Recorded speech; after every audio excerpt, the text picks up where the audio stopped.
जी मलिक साहब सलाम अलैकुम।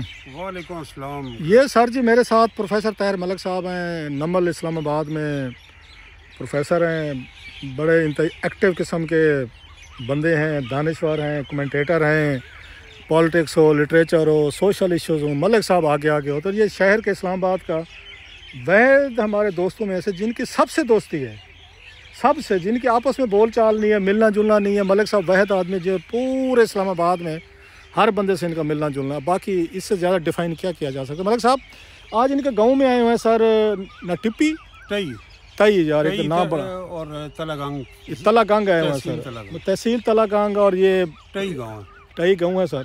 तो यहाँ पे बड़े बड़े करैक्टर पैदा हुए हैं सर। सबसे बाकी तो छोड़ देते हैं 1-2 मिनट के लिए। यहाँ पे मोहम्मद खान साहब थे, बहुत बड़ा नाम है। मेरा ख्याल ब्रिटिश इंडिया में थे, उसके बाद थे ब्रिटिश इंडिया के वक्त वो पैदा हुए, लेकिन वो फिर 60s में वो वजह शोहरत उनकी बड़ी बनी जब नवाब ऑफ कालाबाग और अयूब खान के दरमियान एक चपकलिश शुरू हुई। चौधरी ज़हूर इलाही तीसरे किरदार थे।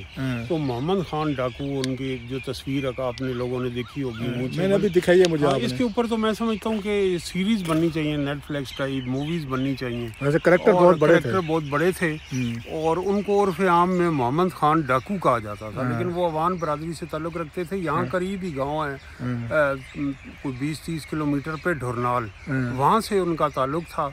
और उस ये जो हदूद हैं, एक साइड पे अटक है और उस गांव के करीब मियाँ वाली है। तो ये एक उस वक्त एक यहाँ पे एक समाज ऐसा था कि बड़े बड़े रिश्तेदारियाँ भी थी। बेसिकली वो मियाँ वाली के थे या तलागंग के थे या दरमियान में कहीं पे थे? मतलब ढरनाल गांव जो है वो बिल्कुल बाउंड्री पे है, मतलब दोनों इलाके के लोग क्लेम कर सकते हैं। तो वहीं यहाँ ट्रांसपोर्ट थी एक काम, और दूसरा और ये एक कल्चर था कि जो यहाँ मलिक हैं, वो खान हैं, सरदार हैं। तो इस तरह से जिस तरह आप देख लें कि टमन गांव मशहूर है, तो एयर मार्शल नूर खान जो थे, जो बाद में रुकने असम्बली रहे 65 वार के, उनकी भी नवाब ऑफ कालाबाग से रिश्तेदारी थी। बहरहाल जो यहाँ उर्फ आम में डाकू का करैक्टर है, उसको आप इस तरह समझ सकते हैं कि साथ ही खुशाब में एक गांव है अडाली के करीब, उसमें चिराग बाली एक करैक्टर है जिसपे फिल्म भी बनी मशहूर। और कहीं वो ना वैसे मलिक सब नाराज ना होइएगा, ये मेरे सुनने वाले, मुझे ये धरती बड़ी प्यारी है, लोग बड़े प्यारे हैं। ये सारे करैक्टर इधर से ही जन्म लिया, इसी धरती से ही। फैसलाबाद में भी है ना वो। अब वो कहते हैं, अगर आप ब्रिटिश टाइम की बात की, जगह मारिया लायलपुर डाका, जगह की क्या बात है। एक तरफ जालिम निजाम है, उस निजाम ये आप अपने अंदर के सोशलिस्ट को 1 मिनट के लिए जरा उसको कंट्रोल करें।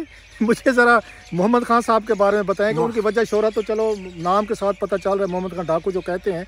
तो आप कह रहे थे कि he was sort of a baron, वो क्या कहते हैं, सॉरी, रॉबिन हुड क्या था मतलब है? यहाँ करीब एक जगह ढोक पठान और दरियाए सवां, जहाँ पे आबादी नहीं थी, वहाँ पे एक छोटी अपनी एम्पायर बनाई और जिरगे पंचायत फैसले करते थे। तो यहाँ एक बहुत मशहूर राइटर भी है, डॉक्टर गुलाम जिलानी बर्क। एक मकामी SHO एक बेवा को तंग कर रहा था, तो प्रिंसिपल ने और वो बेवा की बेटी को के साथ उसने दबाव में डाल के और एक वो रिलेशनशिप कायम करना पड़ा। तो उन्होंने पैगाम भेजा मोहम्मद खान डाकू को। मोहम्मद खान डाकू ने उसे पैगाम भेजा SHO को कि बेवेयर। तो आप ये देख लें। और फिर इसी तरह बहुत सारे डिस्प्यूट्स में जो मकामी लोग थे, जब वो जुल्म करते थे या वो, तो उनके अंदर वो फेयर जस्टिस करता था। अब जाहिर है सरकारी सरपरस्ती भी होती है। नवाब ऑफ कालाबाग उसने उसकी सरपरस्ती की हुकूमती, और फिर अयूब खान को थ्रेट करने के लिए उन्हें यूज़ किया गया। तो उन्होंने खुद एक इंटरव्यू में कहा, ये कह रहे हैं कि मतलब नवाब ऑफ कालाबाग जो हैं वो मोहम्मद खान डाकू साहब को यूज़ कर रहे थे, तो थ्रेट अयूब खान। वैसे बात तो कोई मलिक साहब की थोड़ी सी अक्ल में बैठती नहीं है कि अयूब खान साहब एक फौज के कमांडर, पाकिस्तान के सदर, तो उनको वो थ्रेट है। वजह शोहरत ये हुई ना, इस तरह के शहाबनामा में भी ये वाक़या डॉक्यूमेंटेड है। कि जब नवाब ऑफ कालाबाग और अयूब खान के दरमियान सियासी चपकलिश शुरू हुई, तो फिर अयूब खान साहब को फील हुआ कि मोहम्मद खान डाकू जो कोई ज़रिए मुझे ये मरवाना चाहता है, बदमाश के। और फिर ऑर्डर इशू किए गवर्नमेंट ने, शूट एट साइड के, अरेस्ट के, चारों सूबों में सर्च शुरू हुई। तो इस वक्त जब वो बाद में रिहा हुए, एक इंटरव्यू भी मैंने उस वक्त पढ़ा था उनका, जिसमें उन्होंने कहा कि तलागंग से वो एक बस में बैठे और लेडीज़ की सीट फ्रंट होती, बुरका पहन के बैठे, तो सारा रास्ता बस ड्राइवर उन्हें छेड़ता रहा, खूबसूरत आंखें थी। तो कहते मैं भी बेबस था कि मैं अगर बुरका उलट देता और मेरी ये मूंछें देखता तो उसकी तो वहाँ चीख निकल जाती डर के मारे। तो मोहम्मद खान ऐसे ये फिर एक लोकल एक कैरेक्टर भी हो गए, कुछ तो बातें होती हैं, legend, he was a legend of the area. कुछ फिर तखयलाती और ज़ेबे दास्तान के लिए हम मतलब आप ये कह रहे हैं कि वो जहाँ पे बड़े बड़े लोगों को टक्कर देते थे, जो हुकूमत के नज़दीक, बड़े फ्यूडल लॉर्ड्स के नज़दीक, सरदार खान टुमन जो भी थे उनके नज़दीक, ही वाज अ रेबल, मतलब है वो उनके उनके नज़दीक डाकू थे या उनके नज़दीक आउटला थे।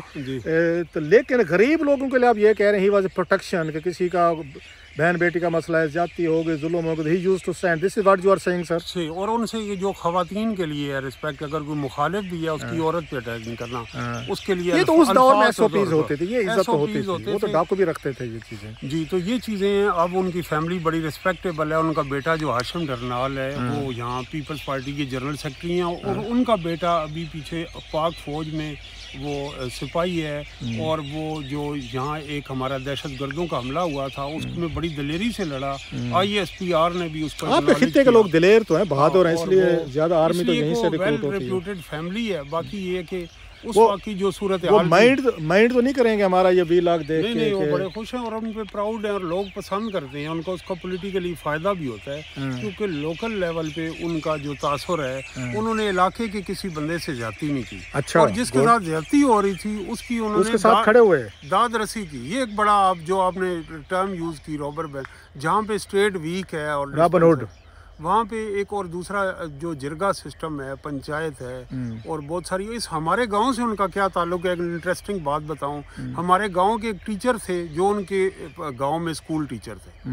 तो जब वो रिहा हो के आए, उनका बड़ा एहतराम, तो गांव हमारे ने क्या देखा है कि वो आए, उनके घर गए और घर के बाहर जूते उतारे, नंगे पाँव गए, और वो जो उनके उस्ताद थे उनके कदमों में गिर गए और कदमों को हाथ लगाया, और उन्होंने आके कहा, साल में एक आध दफ़ा उनसे मिलने आते थे, और ऐसे वक्त भी मिलने आए जब वो रोपोश थे। यानी उनके अंदर अपने उस्ताद का भी बड़ा एहतराम था। अच्छा, ये कितने अरसा उनको जेल हुई थी?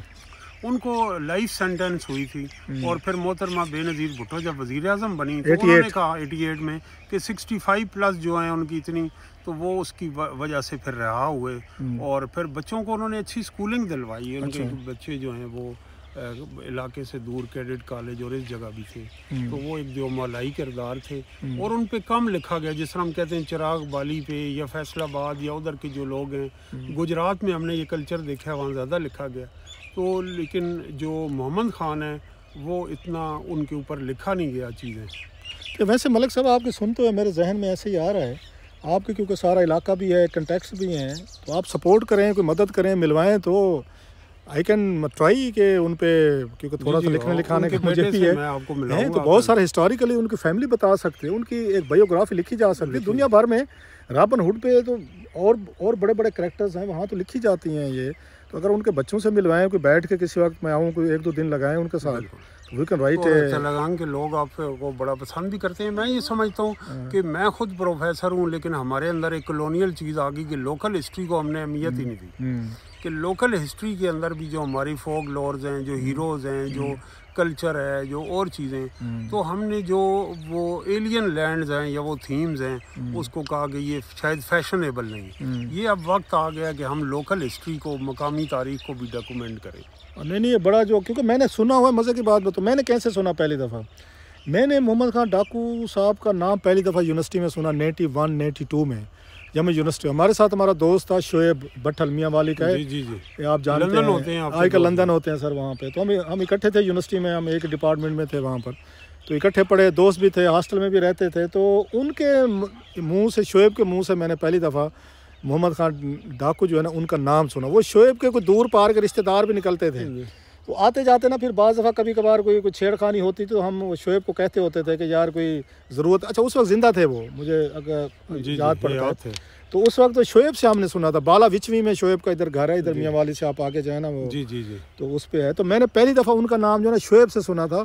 तो शोएब के कोई दूर दराज के कहीं ना कहीं से उनसे ताल्लुक़ निकलता था। तो हम शोएब को छेड़ते होते थे कि यार तू तो अच्छे खासे बड़ा उसमें से है, तेरा प्रोफाइल है यार। शोएब का नाम हम लेके यूनिवर्सिटी के लड़कों को डराते भी होते थे कि देख लें भाई ये शोएब साहब जो है ना, कि अच्छे खासे प्रोफाइल से आ रहे हैं। बहरहाल मेरा ख्याल है उन पे लिखने की ज़रूरत है, आप मेरी सपोर्ट करें अगर। नहीं बिल्कुल, तो मेरा ख्याल है उन पे लिखी जा सकती है, ये किताब लिखी जा सकती है। और उन पे वो सारा हो सकता है। मलिक साहब बहरहाल आज आपके साथ जो आए हैं बड़ी चस आई है, जिसने चस सही है ना, आज वाकई चस आ गई है। वो मलको वाली का हाल है, रूल तक गए हैं लेकिन चस बड़ी है, लेकिन रूलिया भी कौन है तो चस भी आई है सही। मेहरबानी। चलो सी मलिक साहब, thank you very much sir, thank you.